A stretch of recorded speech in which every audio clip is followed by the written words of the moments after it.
Hi అండి, welcome back to my channel Maruthi talks and classes. అందరికీ నమస్కారం అండి. ఈ రోజు నేను చెప్పబోయే మంచి మాట ఏంటి అని అంటే తపన గురించి చెప్తున్నానండి.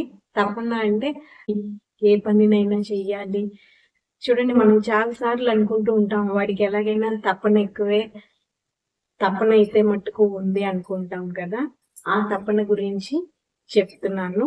ఒక రంగంలో విజయం సాధించిన వారి ఆలోచనలను, వారి పని విధానాన్ని ఇతరులు అనుకరించగలరేమో గాని వారి తపనను మాత్రము అనుకరించలేరండి.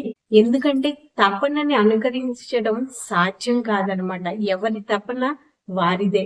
అది మట్టుకు ఆ అనుకరణ అన్నది చెయ్యలేము. తమని తాము నిరూపించుకోవాలన్న బలమైన సంకల్పం, లక్ష్యాన్ని సాధించి తీరాలన్న గట్టి పట్టుదల ఉన్నవారిలో మాత్రమే తపన అన్నది రగిలే జ్వాలలాగా అలా రగులుతూ ఉంటుందండి. ఎన్ని అడ్డంకులు ఎదురైనా విజయాన్ని సాధించేంత వరకు అది అలా రగులుతూనే ఉంటుంది. అని అంటున్నానంటే అది చల్లారదనమాట.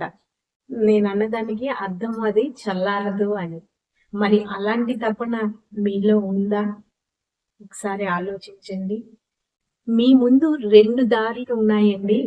ఒకటి, ఇప్పుడు సుఖంగా ఉండేందుకు సులువైన దారిని ఎంచుకొని భవిష్యత్తులో కష్టపడతారా, లేదా భవిష్యత్తులో సుఖంగా ఉండడానికి ఇప్పుడు కష్టమైన దారిని ఎంచుకుంటారా? ఈ 2 దారులు మీ ముందున్నాయి. ఏది ఎంచుకోవాలన్నది మీ చాయిస్ ఏనమాట. ఇప్పుడు మీరు తీసుకునే నిర్ణయమే మీ జీవితాన్ని నిర్దేశిస్తుంది. ఇది నిజం.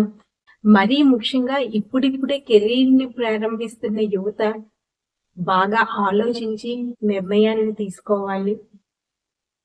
ఈ 2 దారిలో ఏ దారి ఎంచుకుంటారు అన్నది, ఎంచుకోవాలన్నది ఎంచుకుంటే మీ జీవితం బాగుంటుంది.